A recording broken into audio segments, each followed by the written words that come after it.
Assalamualaikum warahmatullahi wabarakatuh. Hai sahabat Islam yang beriman.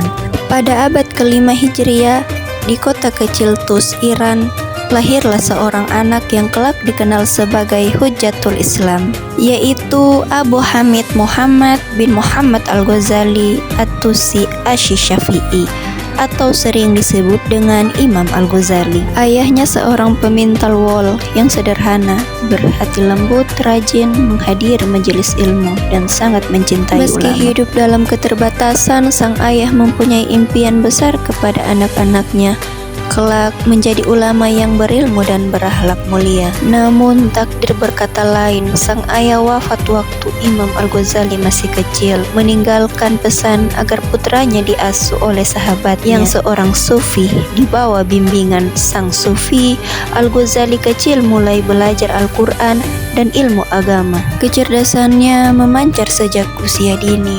Setiap kata yang ia dengar dari gurunya diserap dengan penuh semangat. Bakat luar biasa ini membuatnya mendapatkan kesempatan melanjutkan pendidikan ke kota Nishapur, pusat ilmu pengetahuan saat itu. Di sana ia berguru kepada ulama besar, yaitu Imam Al-Juwaini di Nizamiyah, Baghdad, dan segera dikenal sebagai ulama muda yang brilian. Ia dipanggil ke Baghdad untuk mengajar di Madrasah Nizamiyah, salah satu lembaga pendidikan paling bergengsi di dunia Islam. Ribuan murid hadir di majelisnya dan para cendekiawan dari berbagai penjuru datang untuk berdiskusi dengannya. Namun, di tengah kemegahan, ilmu dan kehormatan, hatinya diliputi kegelisahan. Ia mulai merasakan kekosongan spiritual yang tak mampu diisi oleh popularitas atau kedudukan. Sehingga selama 6 bulan, ia terombang-ambing antara tarikan duniawi dan panggilan akhirat, hingga Allah mengunci lisannya, hingga ia tidak mampu lagi mengajar. Ia meninggalkan jabatannya, harta, dan keluarga, lalu mengasingkan diri untuk mencari kebenaran sejati. Dalam masa pengembaraan spiritual, Imam Al-Ghazali menulis karya-karya besar, yaitu Tahafut Al-Falasifah, kerancuan para filsuf. Beliau menyangkal beberapa sekolah filsafat beserta para filsufnya dengan menggunakan bukti yang logis dan masuk akal dalam kitab tersebut. Dalam ucapannya bahwa dalam penilaian para filsuf tidak didasarkan atas penelitian karya ilmiah, tetapi atas asumsi, berarti hasil tersebut bukan hasil mufakat, yang akhirnya membuat beliau mengkritik filsuf-filsuf pada saat itu, menyajikan pandangan mereka sebagai pribadi dan bukan sebagai kebenaran yang mutlak.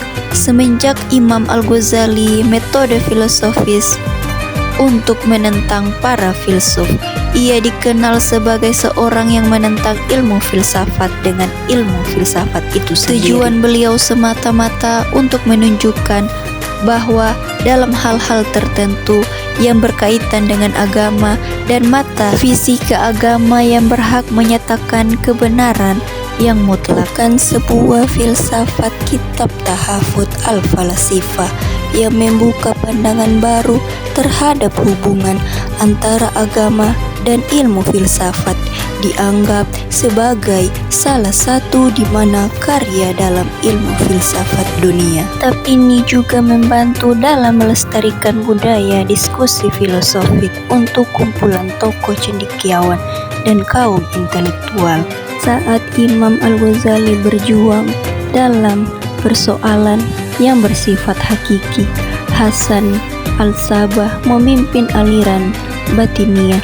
Saat itu menyatakan dirinya sebagai orang yang sempurna, tersuci, dan paling benar sedunia. Jadi ia menyatakan dirinya sebagai imam suci. Argumen pemahaman Batiniyah digunakan yang menghakikatkan imam suci dan cara ia mendapatkannya ditentang terang-terangan oleh Imam Al-Ghazali dalam kitabnya berjudul Faldai Al-Batiniyah. keburukan paham batiniah.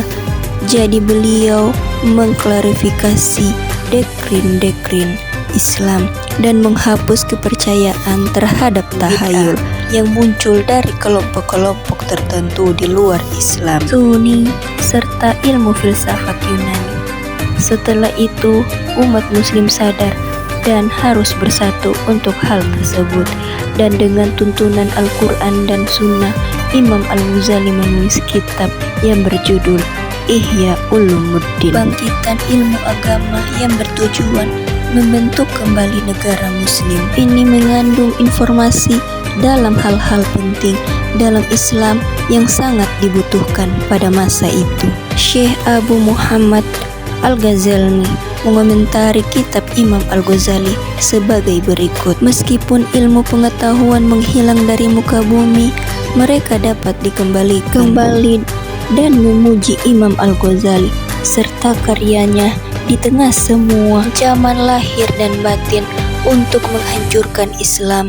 Imam Al-Ghazali berhasil mengembalikan iman pada Islam. Sesungguhnya dalam 53 tahun masa hidupnya, keberhasilan yang dicapai Imam Al-Ghazali dengan kitab-kitabnya yang membela iman kepada Islam membuat Imam Al-Ghazali dinobatkan sebagai Islam, yang dari asal katanya bisa juga diartikan sebagai bukti Islam, dan dinobatkan sebagai Mujaddim abad kelima dalam buku autografi yang berjudul Al-Mumkin in Al-Dalal. Pada bimbingan, Imam Al-Ghazali berbagi tentang dirinya dan kehidupannya sebagai berikut.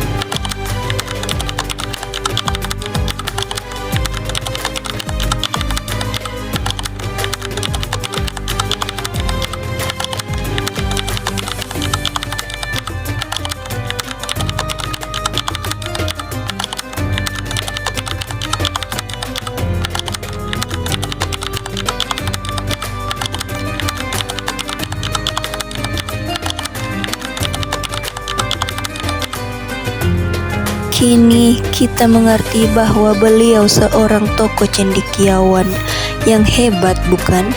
Ketika musuh Islam mengerahkan segala kekuatan untuk melenyapkan prinsip-prinsip Al-Quran, beliau maju tak merasa takut bahwa tanpa bala bantuan dan mampu mengajarkan kita arti keberanian. Pada tahun 1111 Masehi, di mana beliau wafat menjalani hidup setengah abad. Sesaat menjelang subuh hari, beliau menghabiskan dengan membaca Al-Quran. Setelah wudhu dan sholat, Imam Al-Ghazali meminta kain kafan kepada para sahabat. Beliau mencium dan mengusapkan kain kafan itu ke wajah dan berkata, "Ya Allah, ya Tuhanku, perintahmu adalah anugerah bagiku." Beliau masuk kamar setelah berdiam diri cukup lama di dalam kamar.